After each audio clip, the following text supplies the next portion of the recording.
We're talking with City Councilor William Ryan right now. He's an incumbent and seeking re-election in November. Welcome to the program, Bill. Nice to be on with you, Frank. You know, you have quite a government-oriented past, being a former mayor of the city of Haverhill, former state representative, former school committeeman, and present city councilor. Great career, and I've enjoyed every year of it. So I think it looks as though, from a cumulative standpoint, you've added up a lot of points there, and that's got to be able to help you from a standpoint in your position on the council. Do you think you're able to get a different perspective sometimes, more so than other people that you happen to sit with, your colleagues that are there? Well, it's a real advantage, Frank, to experience all different levels of government. So when we talk about what's going on in the legislature, I can speak from experience, having served in the legislature, served on important committees like banks and banking and commerce and development. A lot of the important committees that handle some of the most important legislation that affects a city like Haverhill. And I've also served on the trustees at Salem State College. I've been a chairman and vice chairman in both there and down at the Essex Agricultural, Essex Aggie to most people. All of that experience, I think, has given me a real understanding of how government works and how, as a city councilor, I can make it work for the city of Haverhill, how that can influence the process. And many times I can see the city going in a direction where in my previous career someplace, they've already made that mistake. And I can jump up and say that's not a good idea, but here's what we should be looking at. We can maybe do a quick fix and do a little different policy. Can you give an example of program. something like that, Bill? It could be anything. It could be a program like the walk. We're doing a walkway around the city. My suggestion to the mayor is that we do it one piece at a time and do not try and engage in a big dig. Let's do the whole walkway all around the city. Let's do it slow and fine tune it as we go along. One of the, I think, benefits of that is, as a result of that policy, by doing it little quick fixes as we go along, we've been told a seawall, which we wanted to build a good portion of this walkway on, was not safe, and it has to be repaired. Of course, it's going to be funded by the city of Haverhill. So isn't that about $4 million yeah, now? It's very expensive, maybe even more. But what we'll do is we'll be able to look at the reconstruction of the wall and maybe consider that we might want to have a walkway on the top. Piggyback, one item on top Right. of the other. That's an example of having experience in Boston with the Big Dig, seeing a project like that where they tried to do too much, too fast with too little, and it was a disaster. Let me ask you this. Using the seawall as an example anyway, when we're talking, it seems as though the biggest challenge for a lot of cities, and 350 cities and towns in Massachusetts, is always 51. money. 51 cities and towns, is that it's always having to do with money. And Haverhill is probably no different. When you're looking at the issues or challenges or expenses that are coming up, such as the landfill mandate, such as the sewer upgrade with regard to sewer runoff, the issue having to do with the flood wall, as well as other things that people have to go ahead and deal with. Bill, where's the money going to come from? And when they're mandating you've got to do it, how do you do it if you don't have the money? Well, we've seemed to have found a way. I think you have to work together. The mayor, the school committee, the city council, all have to work together along with the Chamber of Commerce and other groups in the city. No, we do not have enough money to do it all, but we seem to get it done. The greatest burden is the Hale Hospital debt, which is devastating to the city's budget. Every year we have to come up with, I believe our monthly debt service is about $750,000. So every year we need, $7, $8, $9, $10 million, depending on what the repayment schedule is. That's a very hard number for the city to carry. But I think if you take each issue as it comes along, we seem to survive.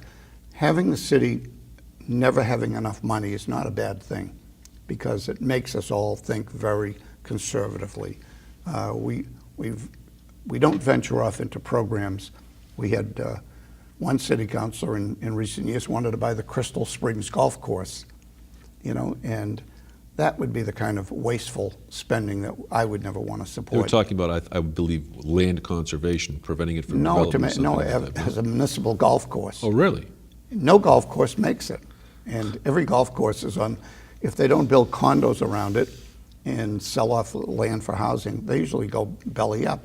There's so many of them around. The competition is great. So the suggestion was, gee, let's go buy the Crystal Springs Golf Course. It's for sale. Of course, I fought that and opposed it.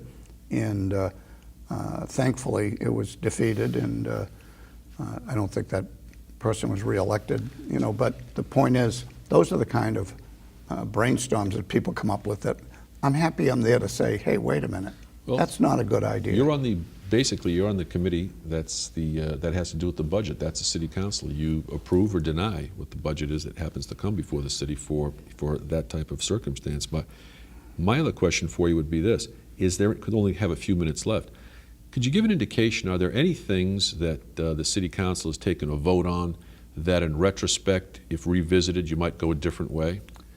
I think there are always votes that, because you're limited to the amount of information you have. When you go off on any project, it could be something in your home. Gee, I think I'll put a deck on and I'll make it real big and we'll have a lot of parties and no one ever comes and everything sits out there in the weather and it becomes a maintenance issue.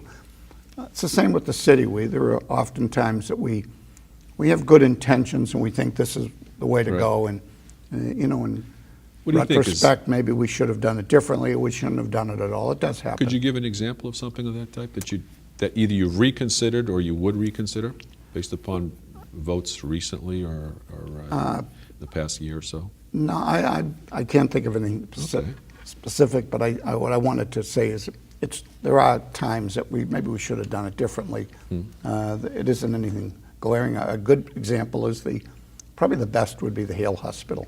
Yeah. When the Hale Hospital was being built and the Glen Nursing Home, between the two of them, they had about 750 employees with families that all lived in the city of Haverhill. Anyone that, for a moment, even contemplated closing or selling those facilities that were run by the city of Haverhill, all unionized, very costly, you would be booted out of office because the hospital had a constituency all across the city. Not only the people that went there liked the nurses and the doctors and the people that took care of them. It was extremely costly. I know that It wasn't just business, it was personal. We've only got a couple of minutes left. Yeah, I can give you an example down there how things got out of whack with the unions and all of that. The people in the dietary that would put on the Lazy Susan, put the cookies and whatever. Yeah. They were getting like $12 an hour in 1982. Imagine they'd be getting $100 an hour today. And if I'm not mistaken, That's why we couldn't possibly run a hospital. We couldn't say no. There was too many forces lobbying for, the labor pool down at the hospital, and it just finally had to run out of gas. Unfortunately for the former mayor Jim Rorak, it ran out during his term. Is it true then that in that circumstance, when the hospital was privatized, the number of necessary employees was basically cut almost by half? Yeah, and they privatized everything too. Changed it all. Well,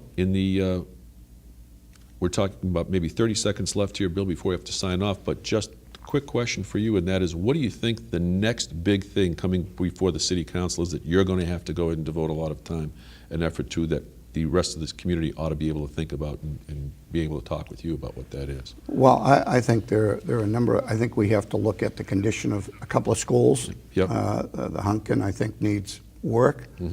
And I believe we have to do some work at the Tilton School, two schools that, in the Whittier School as well. I think we have to work with the school committee to find a way to resolve that very costly expenditure. Big ticket items, but they're on the most immediate list. I think they're going to be. Thanks very much. Nice to be with you. Bill Frank. Ryan, thanks very much for being able to be here. We wish you the best of luck in November. Thank you. We'll be back in just a moment.